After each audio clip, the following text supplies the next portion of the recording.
别上去。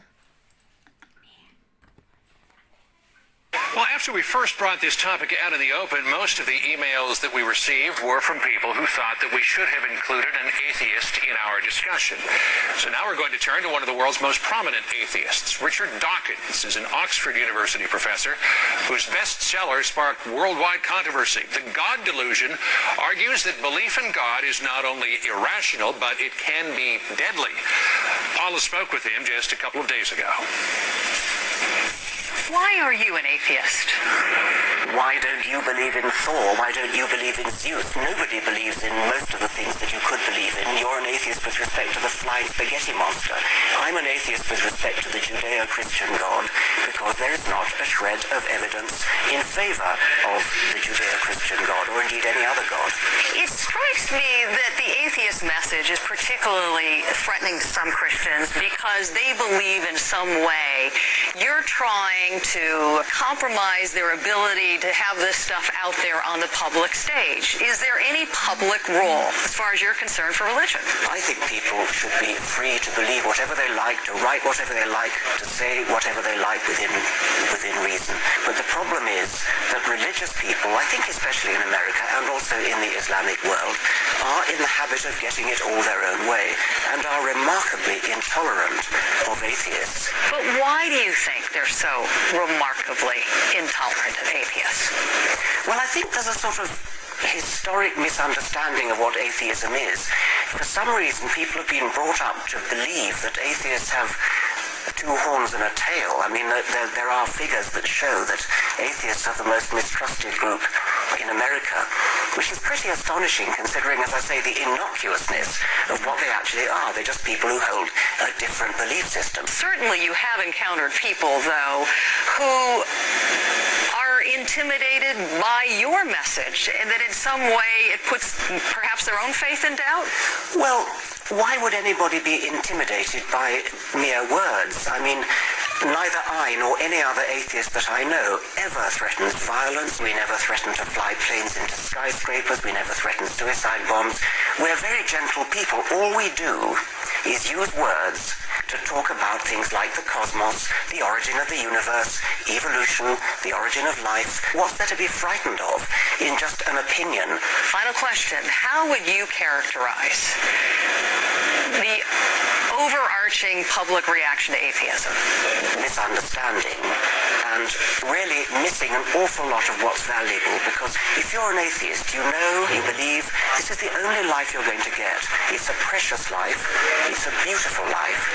It's something that we should live to the full, to the end of our days. Whereas if you're religious and you believe that there's another life somehow, that means you don't live this life to the full because you think you're going to get another one. That's an awfully negative way to live a life. Being an atheist frees you up to live this life properly, happily and fully. Richard Dawkins, we really appreciate your time tonight. Thank you so much for joining us. Thank you. Welcome back. We're talking about discrimination against atheists and how the fear of becoming outcasts keeps many atheists underground. Let's turn to our Out in the Open panel again. Atheist Ellen Johnson is here with us, the Reverend Jesse Lee Peterson, and radio talk show host Rachel Maddow. So let me turn to you first of all, Ellen. Do atheists bring this on themselves by going to the Supreme Court with campaigns like trying to take the words "under God" out of the pledge, trying to take the words "in God we trust" off of the currency? You're 1% to 3% of the population. Why are you so noisy? By trying to uphold the Constitution of the United States. I think that's being a good citizen. I think that we should be applauded for it. However, most atheists are in the closet, unfortunately. We haven't seen that this is just the tip of the iceberg. And when atheists start coming out more and more, then we'll see more problems. But what the problem really is, and what it stems from, is that religion is losing out in America, and the religious know it. There's empty pew syndrome. There's a lot of competition among religions. And there's just modern life. People are not going to church like they should. So the churches have to go to where the people are. They're going, the military is under siege, the prisons are under siege, the workplaces are under siege, and the public schools are under siege.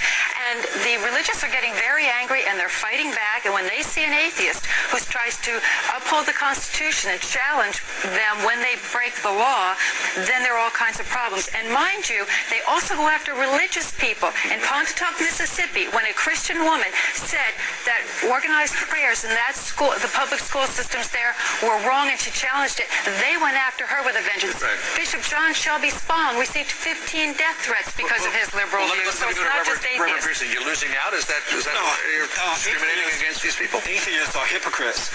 What they're trying to do is impose their godless lifestyle upon Americans, and especially upon Christians. This great country was built on the idea of God, family, and Constitution, and they want to change that. Now, if they want to be an atheist, it's okay to do that, but just go and do it, and don't try to change America. Remove God out of the lives of everybody. And Christians are just fighting back, and real fast. We saw the same thing with the radical homosexual movement. They decided to come out of the closet, and what they did was they imposed their lifestyle upon Americans. Now they have redefined She the was family with you for and a all second, that. and now you've lost it. Let me just read an email that we got here. This is obviously from an atheist who talks about this idea of who has rights to do what. He writes, quote, "You ask atheists not to impose on your rights to have prayer in school and to have God in the Pledge of Allegiance. Atheists ask you not to impose on their rights to have prayer taken out of school and to have God taken out of the Pledge of Allegiance. On what basis do you assume that your rights should be taken as precedence over an atheist?" Well, obviously, Christians are in the overwhelming majority when it comes to Christians versus atheists, but does the Constitution, Rachel, not only give you freedom of religion, but freedom from religion? The Constitution gives you freedom from religion. It creates a government that is explicitly non-religious. So it should be equal rights, yes? You can say that America is a Christian nation in the sense that America is a Christian majority nation. You're right, but we have a secular government, and the way we protect religion in this country, and the way we have become such a religious country, is by protecting religion, by keeping it utterly separate from the public sphere and from government. And so there's That's not the American way, though. Yes, it is. No, Let me just we finish have my thought. Christianity in the public schools please. first. Running out of time, so make it quick. There's not equality among religions under the American government. There is freedom from religion. Freedom from religion is what we have. Let me ask this question. There's a common perception among Christians, or at least a common case that Christians sometimes make, that atheists, because they do not believe in God, are morally compromised. Are you morally compromised?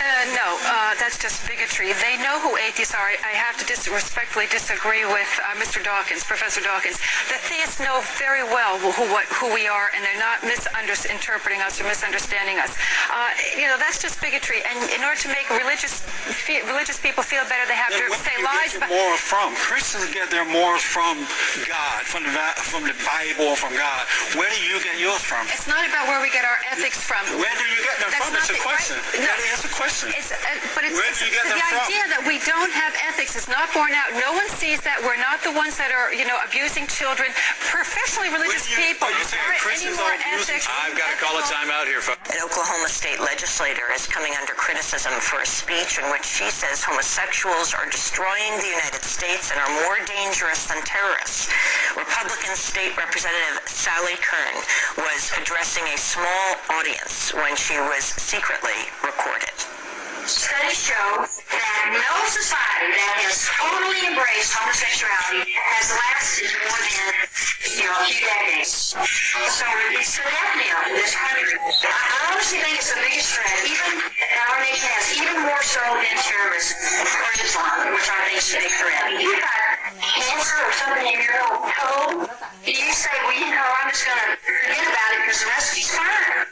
It spreads. And this stuff is deadly and it's spreading and it will destroy our young people. It will destroy this nation. The Oklahoma Republican State Representative Sally Kern has confirmed she made the comments and has refused to apologize.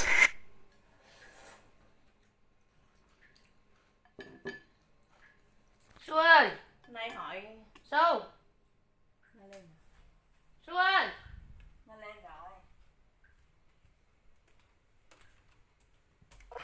Chữa được cho nhiều người khỏi rồi. Sử dụng được một thời gian thì bệnh nó cứ khỏi dần.